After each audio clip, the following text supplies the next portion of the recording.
Good afternoon and welcome back to day 2 of the Alt Online Winter Conference. I am very pleased to introduce our next speaker. He is David Barnard-Wills from Trilateral Research, and he's going to be talking to you about the EU's proposed Artificial Intelligence Act. At the end, we'll have time for questions, so please use the YouTube chat window to post any comments or questions for David there. And without any further ado, I'm going to hand over to David. Thank you very much. Thank you very much, Emma. It's a pleasure to be here, and thanks for having me. So yeah, I'm gonna talk to you about this big piece of EU legislation that is kind of coming down the pipe over the next few years, and hopefully give you a bit of an overview if you're unfamiliar with it, or dig into some of the kind of connections between the regulation and AI ethics if we have time. So a little bit about Trilateral Research. We're a company based in the UK and Ireland, and we have a strong background in research projects. So we've worked on many European-funded research projects, often in the areas of data protection, privacy by design, security technology, things like that. But we've got a kind of a growing area in AI ethics, AI governance, and AI regulation. We offer services around, we have commercial services around sort of data protection and cybersecurity, and sort of interdisciplinary blending of sociological and technical insights into kind of teams. Our kind of aspiration as a company is to find ways of developing ethical AI for actually the public sector can use to actually tackle complex social problems. You can find more about us at trilateralresearch.com. And yeah, that's us. We have clients including University of Cambridge, we're their data protection officer. Clients like the V&A, Greater Manchester Combined Authority, with whom we're doing a project on joining up data to combat modern slavery and human trafficking. And we've done work for people like the Information Commissioner's Office and the European Medical Agency. So that's the company. I'm a senior research manager at Trilateral. What that means is I build research projects, I put them together, and I try and get them funded. And if they're funded, if I'm lucky enough to get them funded, then I manage some of them. My academic background is in politics, so I kind of worked on politics of identity systems. And then since then, I've been doing various types of applied politics of technology research. So learning how to do privacy by design, looking at how institutions do data governance. I've been a research ethics manager across many of these projects, sort of dealing with their informed consent processes and the data management processes and things like that. And I do technology foresight work. I look at upcoming kind of technological trends and try and understand their social, political, economic impacts. What I'd like to do with you today is an overview of what the EU is proposing in terms of AI regulation, our view of this from Trilateral Research, have a think about what some of the implications for educational technology might be. And if, like I said, if I have time, some think about the relation between this regulation and the sort of broader field of AI ethics. So in April, middle April this year, the EU publishes its proposal, the European Commission, publishes its proposal for a regulation laying down harmonized rules on artificial intelligence, otherwise known as the Artificial Intelligence Act, or the Draft AI Act, or the Draft AI Regulation. So you might hear it called by some of these different terms. And it's a little bit innovative because it's potentially the first proposal for a dedicated AI regulation worldwide. Excuse me. Now, what we have currently is, and this comes out of a series of kind of policy initiatives that the European Commission has been doing over the past few years, setting up high-level expert groups on trustworthy AI, various different kind of strategies. But so this is the key moment in that move. The text we have at the moment is subject to change before it becomes a law. So it will be discussed and debated by the European Parliament and by the member states. And so the actual text is subject to change. And one of the things we're doing at Trilateral is tracking that and trying to understand how it actually comes out. It's a regulation, so it's like the GDPR in that respect, in that once it comes into force, it's applicable in all EU member states without having to be put into national law. In terms of time frame, it'll be a couple of years before this becomes a law, and then there's a planned 2-year implementation period before it comes into force. So we're looking, before any of this becomes applicable, we're looking out to sort of 2025, I think. The EU's goal with this is to, as with most things, create a kind of single market in AI, avoiding kind of fragmentation across the sort of different member states with different regulations and different policies, but and then kind of position EU as a global leader in artificial intelligence, but also a global leader in artificial intelligence regulation. Okay. What does this apply to? A very broad definition of AI systems. So if you look at these kind of these are 3 types of definition taken from the text of the regulation, and if you look at those, they will cover most things that you would think of if you were thinking of AI, and some things which might sit outside the boundaries of artificial intelligence if you are looking at them from a particular perspective. But it's a broad definition, and the reason the EU has gone for a broad definition is to try and make it kind of future-proof, right? So to be kind of, it's not going to make a bet on what direction is going to become kind of commonly used or widely powering AI systems, but we're just going to try and catch up everything. Where does this apply? So obviously won't apply to the UK, but it's going to apply to both public and private actors inside and outside the EU, as long as the AI system is placed on the market in the EU, or its use affects people in the EU. So, if you're providing an AI system and you're selling into the European market, or giving to the European market, it doesn't really matter if you're making a profit off it or not. If you're applying it into the EU, this regulation will apply. It's like the GDPR again in that respect, in that it sort of makes these kind of extraterritorial claims about jurisdiction, and that means we suspect that it'll have some impact outside the EU. Now, the UK is also doing its own kind of AI regulation stuff. There's a recent AI strategy. The CDEI has been doing work on roadmaps to AI assurance. So it'd be interesting to see how the 2 different approaches diverge and what commonalities they share and things like that. But it's all a very kind of emergent space. Right. Move these slides along.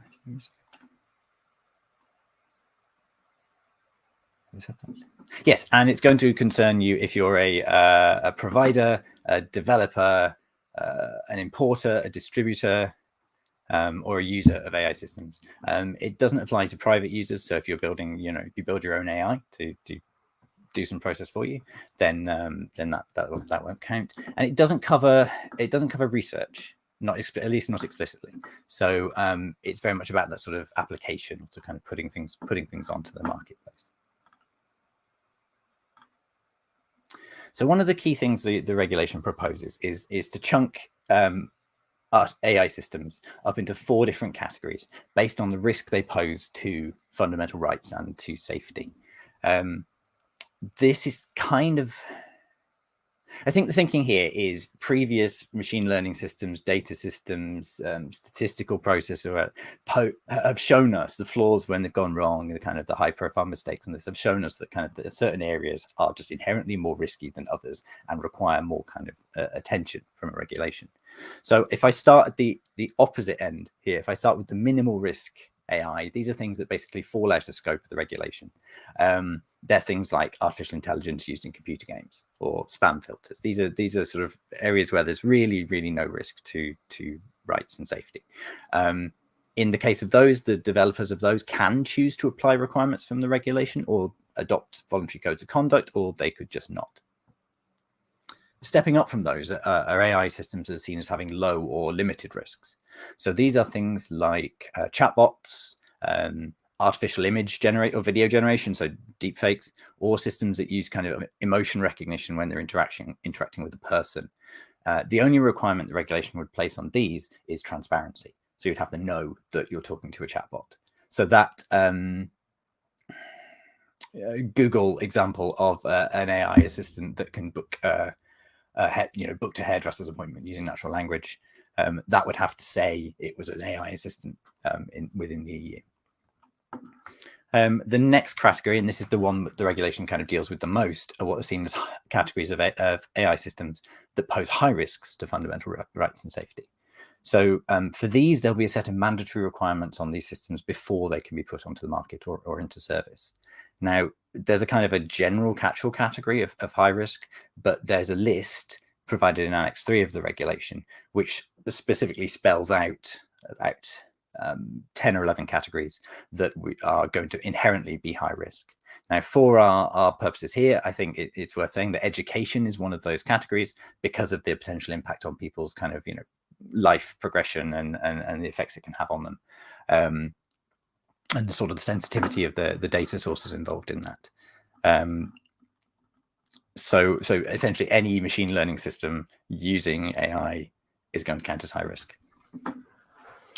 It also includes AI where AI is part of like a safety system, but that I think we can move on from that. And then finally, there's this category of artificial intelligence systems that are seen as posing such a fundamental and unacceptable risk to fundamental rights that they are prohibited. So the examples in this category are social scoring by public authorities, so kind of social credit systems, subliminal manipulation of people by AI purposes, AI techniques, and most real-time biometric ID, with some exceptions carved out for law enforcement. It's not a very big list, but I think the idea was to kind of highlight some of the biggest problems areas and sort of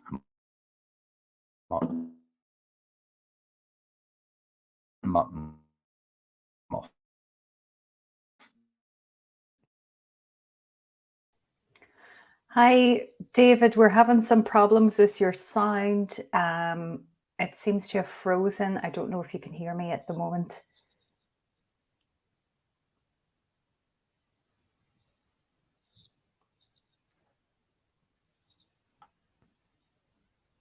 Hello, David.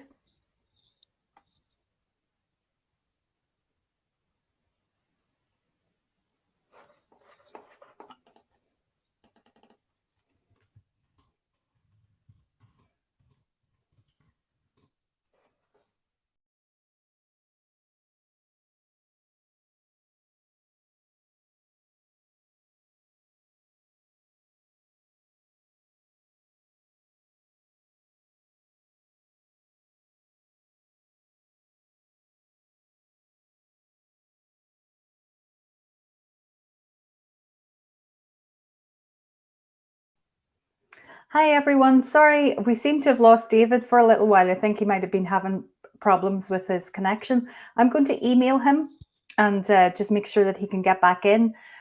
Please bear with us. I know we've got a couple of really good, interesting comments. So hopefully David can join us again and answer those. Thank you. Stay with us. Thank you.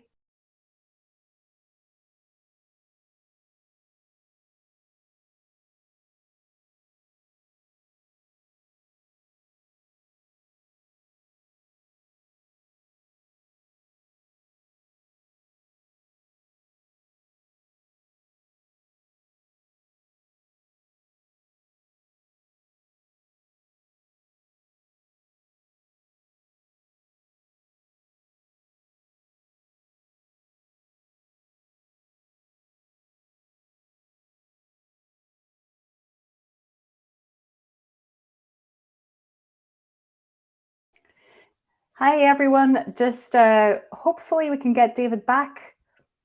Hopefully it isn't artificial intelligence gone rogue that has removed him from the session.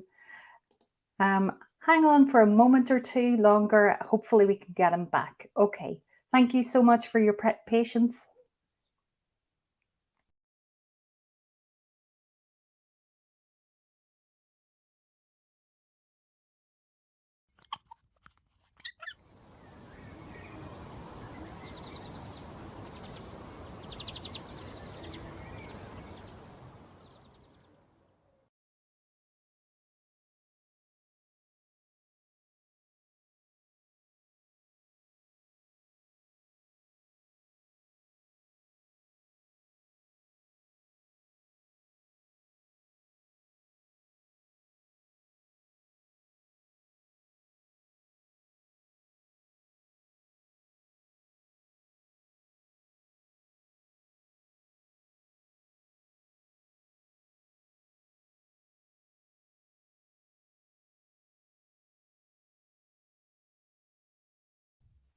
Hi, everyone. Just trying to get David online. Bear with us for a moment or two more. Hopefully, we should be able to sort this out soon. Thank you.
Hi, everyone. I haven't heard back from David, unfortunately. I'm just going to give it one more moment.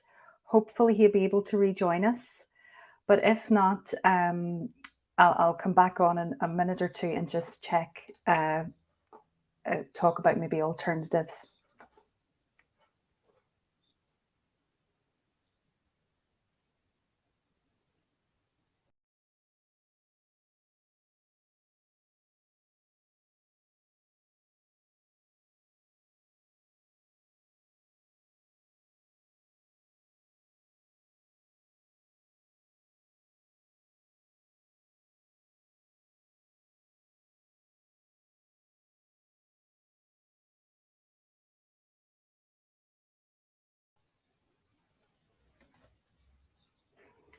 I'm very sorry. We haven't heard back from David. So it's really unfortunate because that sounded like it was going to be a really interesting talk about the Artificial Intelligence Act. The recording of the first bit of the talk will still be available. I'm going to make a note of your questions as well so we can pass those on to David. And, hopefully we maybe be able to post up the rest of his talk at a later point. But unfortunately, folks, I think we're going to have to end this session here. Thank you so much. And I'll let you get back to your bread making and virtual bread making that seems to be going on at the moment. Thank you very much.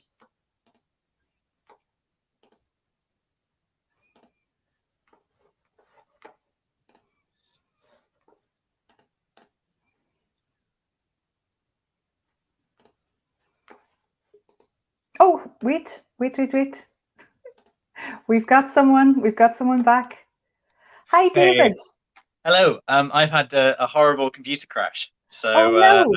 I'm on my phone, but I can probably try and wing it if you want. Do you want to send me your slides? I could maybe share them on your behalf. I don't think I'm going to be able to do anything with this computer for a little while, so I will just talk freestyle, Great. which is Okay. terrifying. I think I'd got up to the point where I was talking about the 4 different categories of AI. Yeah, So and that has generated a lot of interest. So I'm going to let you carry on. Thank you so much for joining us again. Thank you. we'll see how it goes. Okay, so I think then what the regulation does for that high risk AI is it creates a list of obligations on providers of those systems, and this is where a slide would be useful. But there's quite a lot of them. There are things like an obligation to have sufficiently sort of high quality data to train the AI for the purposes that it's going to be used for. They are obligations like having an aftermarket monitoring system, so you as a provider know how your kind of tool is working in the real world. There are obligations to provide adequate documentation to potential users, and that documentation, there's a whole annex which sets out the requirements for that documentation. They're quite substantial. They include quite a lot of information on kind of the training data that's been used to train the AI, like where it goes, where it's likely to go wrong. You know, its kind of accuracy, criteria. You know, how you've tested it. So there's quite a lot of potential information in those requirements, and I think that's going to be quite useful for people who are users of AI systems or procurers of AI systems. Is that actually when this regulation comes into force, you'll be able to talk to a provider and say, I want to see this and I want to see this, and they should have a legal duty to kind of to sort of show it to you. What else was I going to say? So I think I will.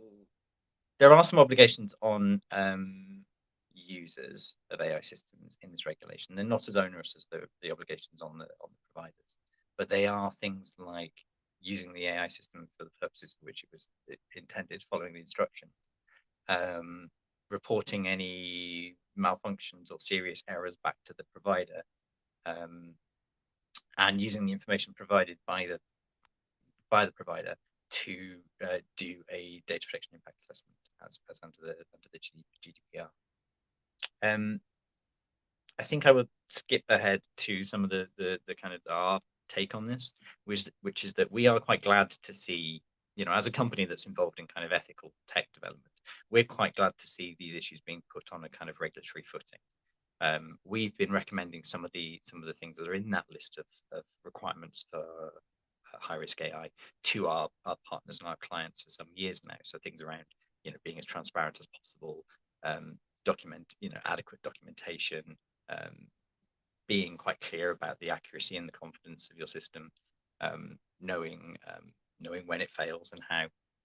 So we're quite glad to see those kind of things. We are conscious that it's quite a large list of requirements, and that might be quite burdensome for small businesses. But we don't think this is going to kind of strangle innovation in AI.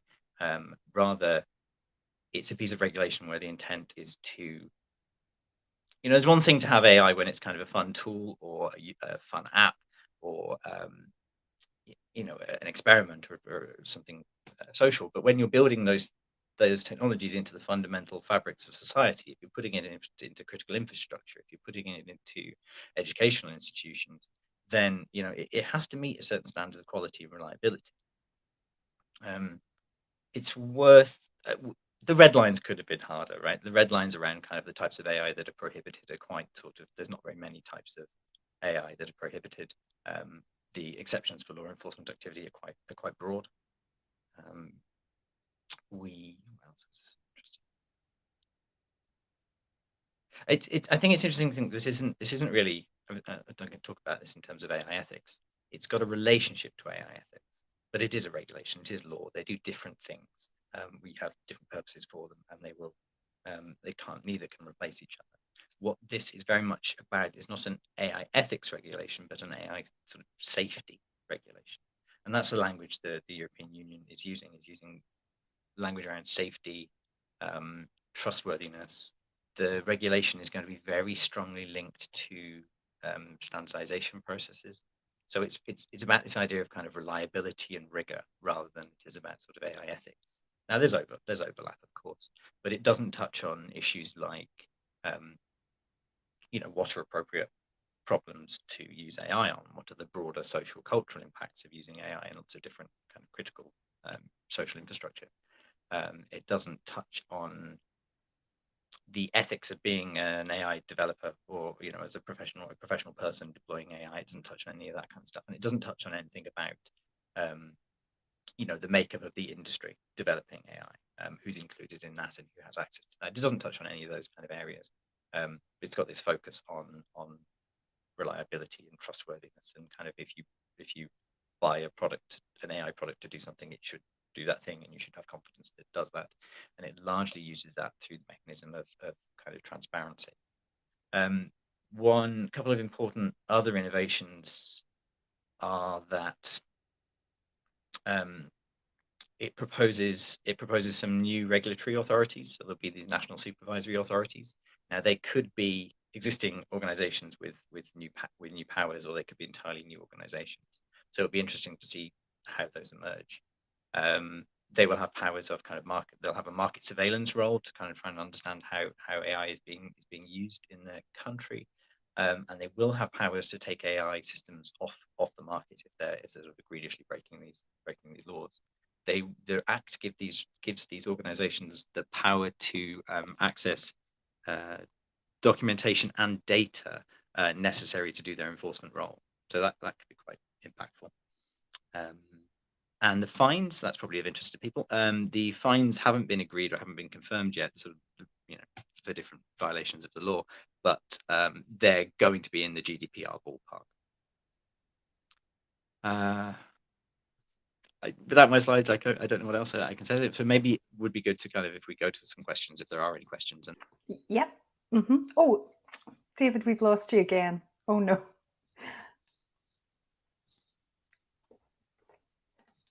Hopefully he can join us again. The first one I want to come to. My day. I was... Oh, it's gone. It's frozen again. Let's see.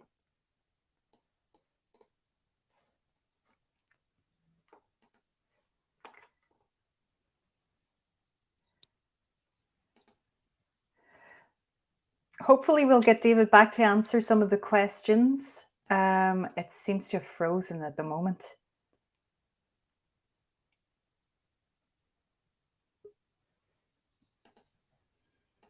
Hi, David. I know how to use computers, honest.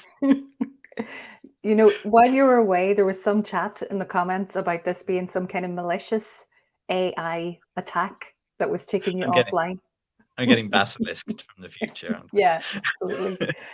Okay, we had loads of questions actually and comments, and we lost some viewers because I nearly cancelled the session before you come back. So we probably would have had more if I hadn't have done that. So the first question is from Matt, and he's wondering, I think you addressed it in the early part of your presentation, but how long do you think it would be before a similar act would be adopted in other regions?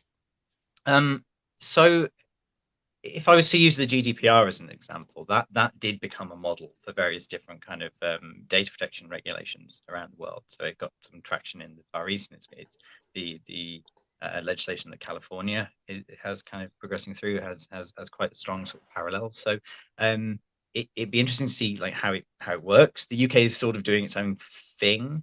I think it very much definitely has its ambitions to do its own thing and does not want to do this. So that's a definitely a big area of politics. So 5 years in the EU, then I guess if people would watch and see how it works, watch and see what its kind of impacts were, and then I think the channels would be, if people are having to meet this standard, there's quite a lot of, then they've already met that standard, so then they're kind of okay to sort of push that into other parts of the world. You can offer that service if you're outside the EU and you're buying a made in the EU AI product. You can say, well, I know you've got this documentation on its accuracy, and I know you've got this documentation on where it fails, so can I have it, please? Yeah. So it's that sort of extraterritorial impact, even if there's not a law for it. And just on that topic, is there much of a have you noticed a reaction from industry? Is there any kickback from? So I think from industry, the EU is running a consultation exercise. So all the kind of people you would expect to be responding to that consultation exercise are their comments and their position are available on the EU consultation website. Who knows what the background discussions are? I think industry. The problem that some small and medium enterprise faced with the GDPR was that they were kind of saying this is an instrument for large industry. This is the regulation that they will be able to meet because they've got compliance departments, because they've got dedicated lawyers who can kind of work on this and do these things. So there might be the same kind of situation here, I think, with this. If you're a professional enterprise building enterprise grade or industry grade machine learning systems, you'd probably be able to meet these requirements.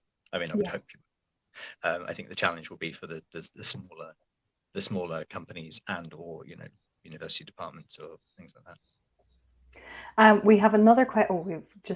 We'll take these questions because we lost a bit of time, but this was more of a comment from Sarni on, I think it was to do with your slide about the 4 areas of risk, and deep fakes were in the low risk category, and she was quite surprised by that. I was surprised by that as well. I would have thought. Yeah, so I think I would think that I would see that not as like the social problem of deepfakes, but deepfakes as a artificial image generation as a technology, right? So we'll have multiple different kind of uses. You could use it to impersonate somebody on the internet, or fake a politician saying something they shouldn't. But you could also use it if you just needed 30 new faces for an advertising campaign or something, right? There are other uses of it that are not like socially problematic. And I think if you were using that technology in any of the other areas in the high risk, then it becomes high risk. So there is some sensitivity to context of use there, but I was surprised at first when I first saw that as well, actually, but I think that's the justification for it. And our final question is from Matt. So thanks for fighting through, David. Yep, absolutely. Well done. He wants to know if there's a lot of hype around AI, and is the act realistic? Yeah, I think there is a lot of hype around AI. I think there's lots of things that are that are billed or sold as AI that turn out to be either some variant on the kind of Mechanical Turk situation where there's somebody sat under the table playing chess, where there's a lot of human work going on into making something that looks like an AI, or there are areas where something is basically, some variant of statistics, to generate some kind of insight which is useful and works, but is not quite what people are imagining when they say AI. I think the act is quite grounded in that it's not banning artificial general intelligence or anything. It doesn't have anything to say about those things. It's very much focused on kind of applied artificial intelligence systems, put in place in important areas of society, which are being done. Yeah. I accidentally hit on another question. Sorry for confusing you if that had flashed up. This is going to be the final question, and it's from Vicky, and it's just questioning why education is in the high risk area in terms of. So there's I wish I had my computer, because there's a recital to the regulation which explicitly says why education is high risk. The elements of education that are pulled out as particularly high risk are automated assessment and application processes. So I think they give you a good example of why this could be potentially problematic. And those are the areas that are going to have a lot of impact on people's kind of progression through education, but also kind of the afterwards, if you can get onto a course or not because an AI has decided, if you can get access to a particular educational institution or not because an AI has decided. That's obviously a very sort of contemporary live issue, but I think obviously the pressures to scale student numbers and things like that to kind of use kind of automated systems for assessment, there's going to be a lot of kind of push to use these things. So I think just because of the fact that it's an important area, right, and it kind of is socially important, and we sort of want to protect it. Yeah, high stakes for people's lives. Yeah, absolutely. Okay, so I'm going to thank you, David, for battling through some really difficult circumstances there and joining us again. And if you hang on for a moment, I just want to talk to you about the presentation, but I'm going to say thank you for everyone who has joined us today, and thank you for your questions and comments and bearing with us. See you at the rest of the event. Thank you very much. Thanks, everyone.